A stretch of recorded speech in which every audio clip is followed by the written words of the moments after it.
องเส้นตายจนคุณแค่บอสสึกคนแต่งงานเก่าตัวผู้โตทำบอกคนมีเยอะเท่า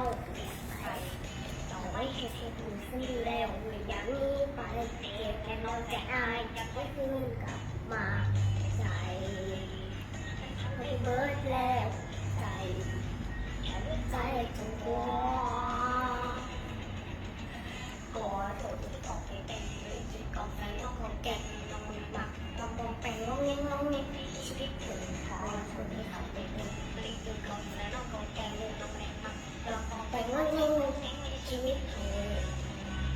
ให้คือบ่าวไรโคตรเธอเอาไม่น้อยทำไรกับที่เคยเธอมันเราเขาแก่แล้วน้อใจอายพอเจอที่เขาไปเป็นที่เขาแก่น้องของแก่น้องเล็กมันลองของแก่น้องในชีวิตเถอะโอ้เถอะเลยเขาไปเป็นก็น้องของแก่น้องเล็กมันไปน้องเล็กน้องเล็กในชีวิต